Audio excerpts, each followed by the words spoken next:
Thank you very much. I am very sorry to be interrupting your lovely conversations over your lunch, but I want to take a moment for us to enjoy an in-conversation with the indomitable Siobhan McSweeney.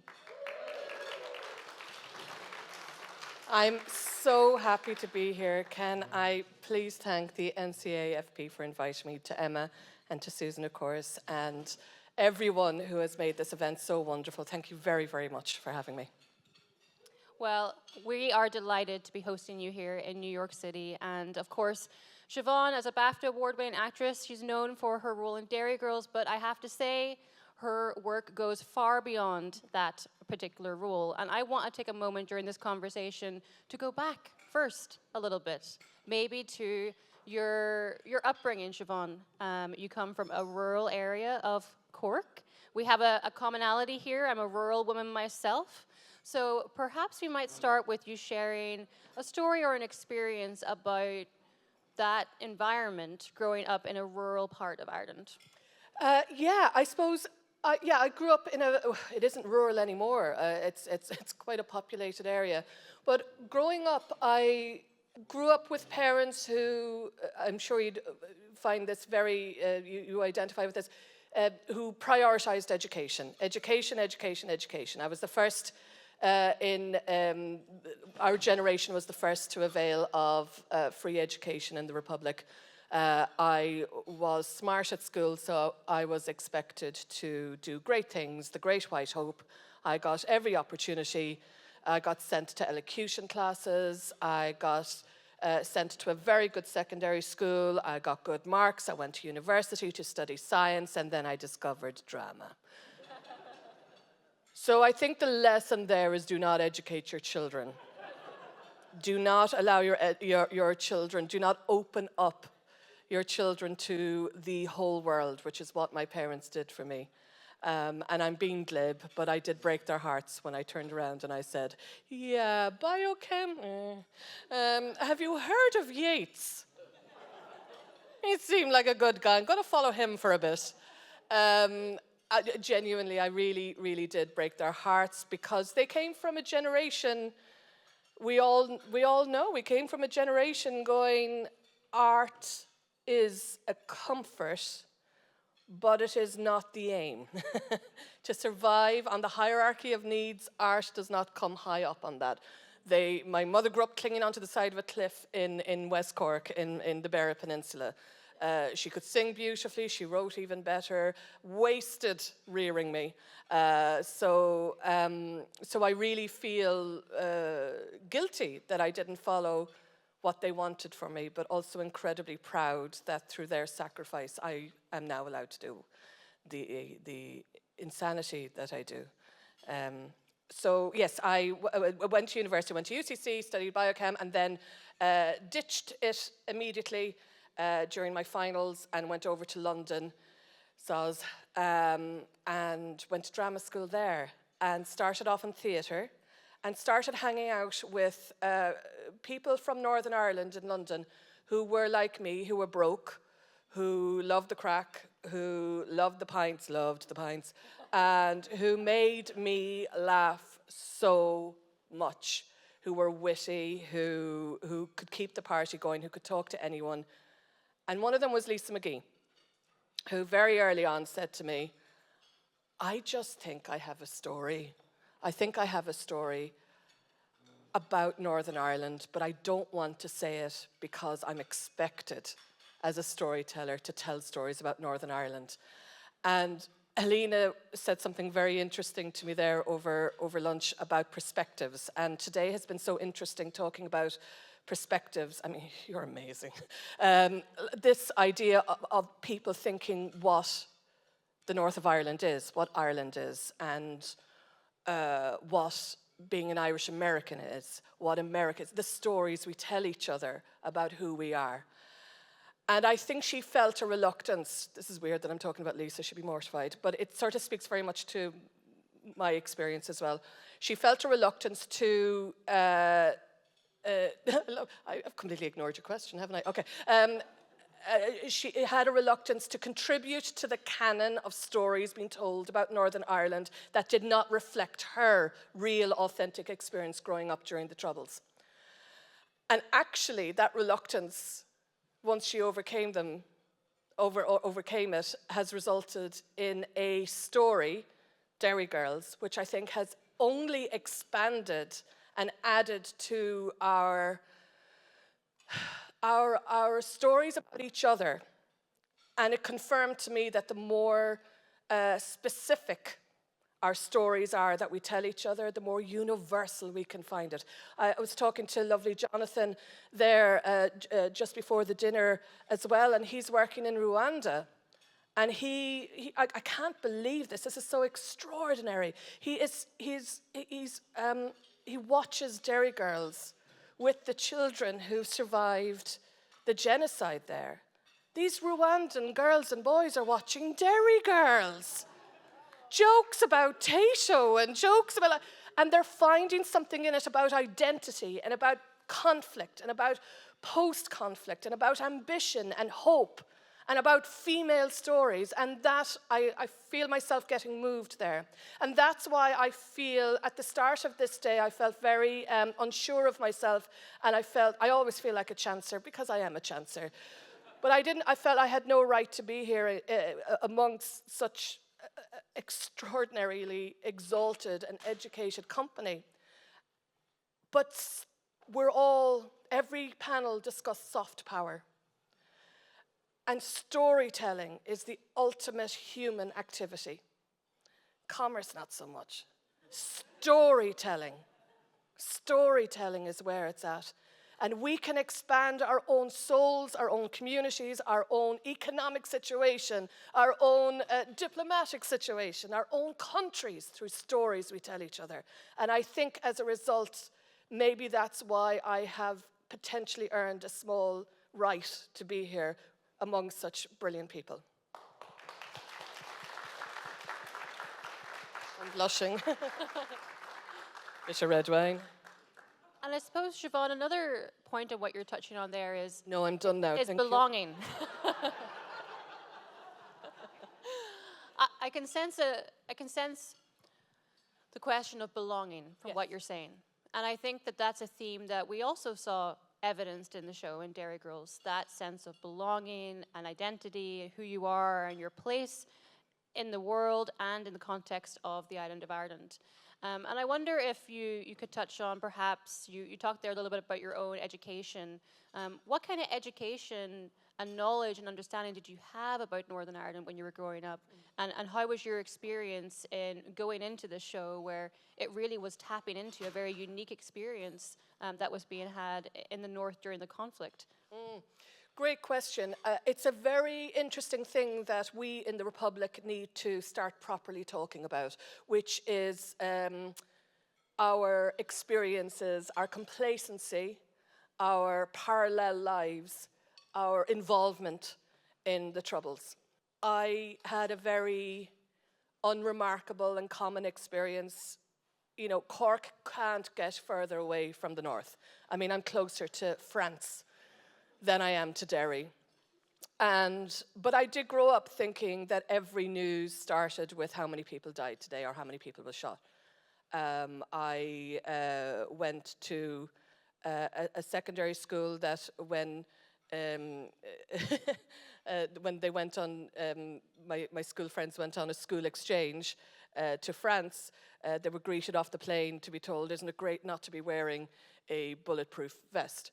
They thought that people in Ireland children wore bulletproof vests.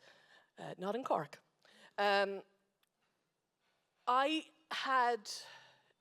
It's only when I moved to the UK that I became Irish. It's only when I moved out of Cork, I became Cork. Do you know what I mean? But when I arrived in the UK to study, I was confronted with this idea of what being Irish is. And quite often it didn't match up with my own experience. It didn't match up, you know, if I was talking to London Irish people, I didn't do Irish dancing. I didn't cry drinking Guinness and having ham sandwiches. I had paninis and and cosmopolitans, dear. Do you know what I mean? I didn't have that 1950s London Irish experience. I did not have the North of Ireland experience. I did not experience conflict in that very visceral way.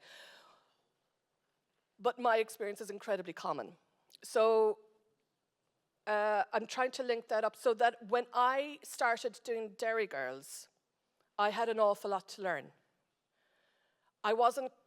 But I wasn't coming from the same place that somebody from Great Britain was coming from. But I did have stuff to learn, and I did have stuff to unlearn, actually. And I found it very challenging and very humbling. And I sort of, that's when I found myself in a weird way pledging a dedication to the North of Ireland afterwards, because I consider myself knowledgeable. I consider myself incorrectly quite well informed, and I was not informed. I was missing out on an experience, and also I was missing out on an experience because of the stories we tell each other. And I was watching television, and I was listening to the radio, and I was reading books about the Troubles that were male. And they all had moustaches, and they all had leather bomber jackets, and that had nothing to do with me. You know, so again, stories, expand the palette, expand. You talk about belonging, how the sense of belonging is very important, but another way for me of looking at that is actually about representation. And I grew up not seeing anybody like myself on telly, on screen. I still really don't. But it's like I met a few young actors last night at the Luxman House Gala, which was wonderful, a wonderful event, wonderful building, and these kids were great.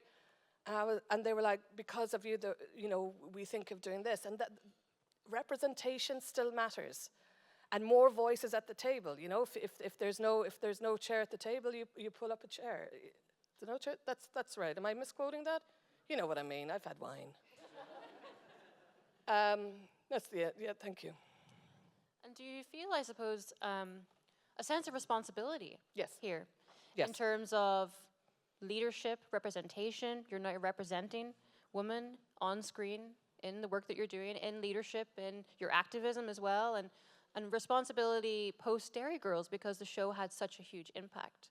How do you deal with that responsibility, and how do you take that forward? I don't know. I feel a great responsibility, but I think I would feel that responsibility irrespective of whatever line of work I would have ended up in. Because I'm only a generation away from clinging onto the side of a cliff. I know the difference that my mother's life was very different to my life. My grandmother's life was very different to my mother's life. That's where the obligation for me comes in. I always say I am despite my asthma, I am the best of the O'Neill and McSweeney lineage. You know, I'm the most educated, I have the best health care, I earn the most money of all the line of women before me. And I have a responsibility to them. And through them, that, like, all these like little like babushka dolls of me are going back there, and they're propelling me on. And I think that that obligation informs my work, and my work is art. So I'm one of those airy fairy people who can feed it into my art. My body is a source of great distress to a lot of people. I probably should be a source of distress to myself, but unfortunately not, or fortunately not. But it's there are lots of problems in my industry, and the fact that I stand up in the body that I have, with the voice that I have, with the gender that I have, with the experiences I have, is still quite provocative for a lot of people, which is very saddening. But you feel a responsibility then, because that battle is happening on my body, you know? When we were talking about social media and all the women here who are involved in politics, and I don't know how you do it with the the name calling and the abuse and the constant demeaning and the micro humiliations that happen. And the wonderful men in these rooms who have to witness it. It's so distressing, and you're not free from that yourselves either.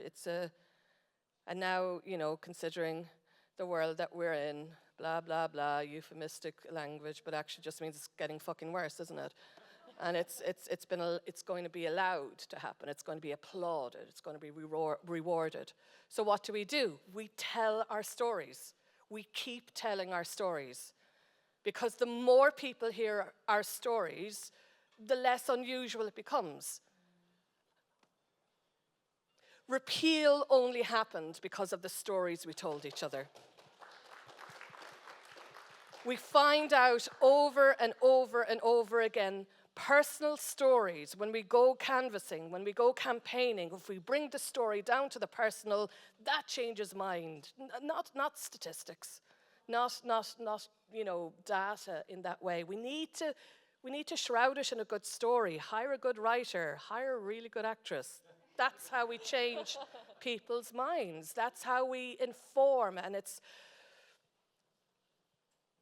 the day Derry Girls finished airing, I got a phone call from the BBC to come out and on a political programme to talk about the Good Friday Agreement. And I went, what is going on when you're asking me to discuss the Good Friday Agreement? How bad have things gotten? But how bad had things gotten?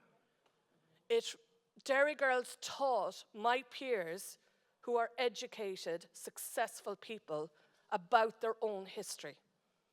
It's a sitcom. It has fart jokes in it. Do you know what I mean? But I use it, I'm like, that's a dreadful state of affairs.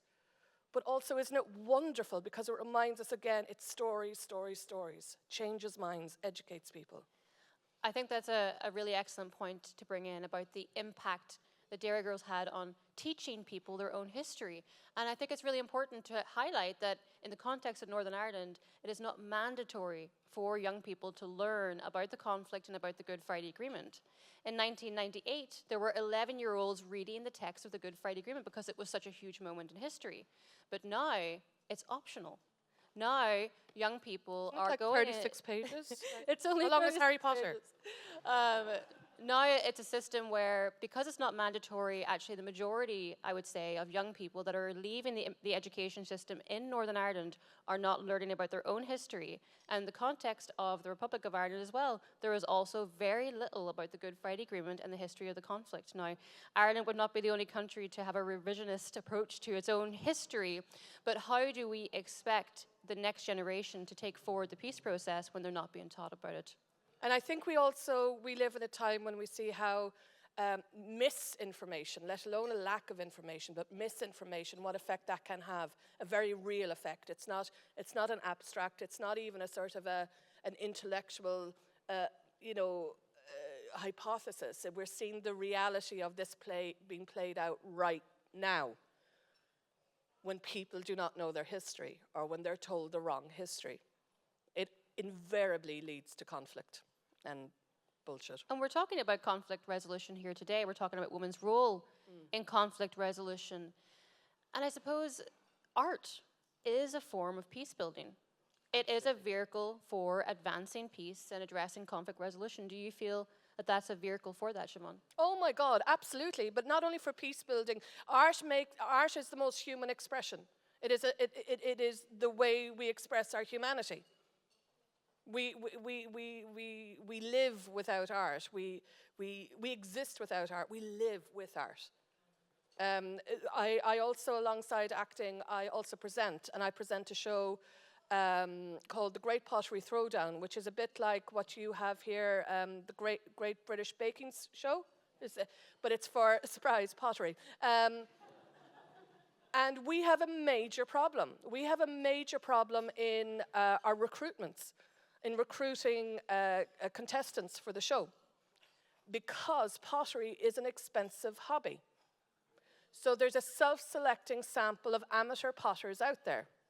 And since the arts have been cut in the UK, we are missing a huge demographic of people who are eligible. Now, I mean, boo-hoo, it's a reality show, who cares? Genuinely, who cares? But what you find through this show is how cutting arts in our educational system, how quickly something like pottery, something like any source of inspiration becomes the bastion of retired middle-class women who live in the home counties. And that's not great telly, frankly. It's just not, nobody's going to watch it, you know? So it's a real practical effect. Cutting arts, I mean, I was good at maths. You can be good at maths and good at art. We only get richer the more we do. There's no reason to have an either or mentality. Yeah, I think I'm sort of preaching to the choir here when I talk about the power of the arts, really. And if not, go outside. And I suppose the arts also is a vehicle for compassion, right? It's for building understanding. It makes us between better people. humans. It makes us better humans, and we need better humans, because if we're not better humans, we're other humans, and those humans fuck things up. So it's a form of preservation, it's a form of compassion, it's a form of survival, and it's a form of guaranteeing a future for our kids, for the next generation. It's deeply powerful when it comes to peace building. NCAFP, have you heard of NCAFP? Mm-hmm. That film, giving that perspective of their lives, it's a hip-hop, Irish-speaking hip-hop group in Belfast. They made a feature film, a fictionalized account of their lives, but it's done in the Irish language. You wouldn't have that before. They are artists. People didn't realize that people spoke Irish in Northern Ireland. Like, we're talking such a low base of knowledge when it comes to it. Art. Watch the film. Talking about art, I suppose, where can we look forward to seeing you next? What does the next stage of your career look like, Siobhan? Well, I am currently on a show on MGM Plus. Do you know? Oh, yes, that well-known channel. Called 9 Bodies in a Mexican Morgue. Isn't that a great title? I play the Mexican, and no, I'm joking. It's a classic whodunit, but interestingly, I play a character who holds political views that are very different to my own. And an accent very different to my own. To anybody here from Texas, I apologize. Can we hear it? Can you give us? No, I want to come back. But that's on at the moment, and I got to play a part that, if I met this person in reality, this isn't somebody who I think that I would go get on with. Instead, the character, from people who are watching it, they're finding her very adorable. They really like her. They're finding her funny. They're finding her approachable. And that's the power of art, to change somebody's, I got to walk around in her brain for 4 months while we filmed in Spain. And it leads to compassion. I have a bit of compassion now where I didn't have before. And I think we all need a bit more compassion and less of this binary thinking, I'm right, they're wrong. I mean, I'm right, but you people need it. Yeah. So that's what I'm doing. That's what's on television at the moment. I still have Pottery Throwdown. I don't think that airs here yet because HBO Max fucked up somehow. And then at some point in the future, I'm about to present a show called The Traitors, the Irish version of it, which will be really, really exciting, because I think if nothing else today has shown us that the Irish can smile and be quite treacherous. Isn't that the truth? And I wonder, just in closing, Siobhan, if you care to give us an insider story. Oh, an insider story. Oh, so many. Personally, I still haven't watched the last episode of Derry Girls because even reading the script made me so upset. When Liam Neeson was on set, it was during COVID, so we were all locked down. We could only be on set for a certain amount of time. Everything was very strict, not just because of Liam Neeson. You know, the whole world had COVID. But weirdly, the 2 days he was on set, we just found excuses to turn. I think I left something in my trailer. I think the trailer's over there. Why are you on set? I don't know. Is he on? Is he here? Is he here? So it was a day where we all embarrassed ourselves by accidentally turning up on set just to have a look at the great man. Any other insider stuff? It was something that is not... Derry Girls was done on a very low budget, incredibly low budget, and that budget did not change throughout the 3 series. It was seen as a regional show. It was a show that was not meant to be made, and it certainly wasn't meant to be a success. And it just goes to show, not only do we never know what's going to happen, but try, just try. I mean, we've young leaders here. Try. You can never tell what's going to happen. Derry Girls happened because Lisa had a go.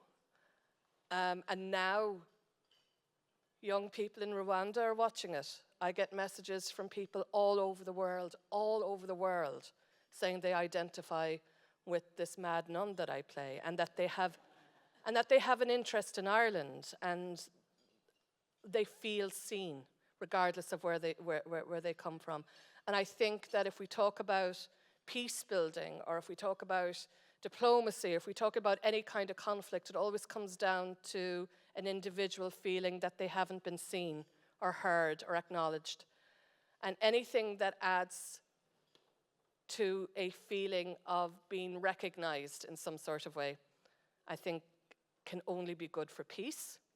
And as a result, I am deeply proud to be part of Derry Girls. I'm deeply grateful I'm allowed to do the work that I do in every other aspect that I do it, not least because I get to be in rooms like this, and I'm very grateful to you all for listening to me blabber.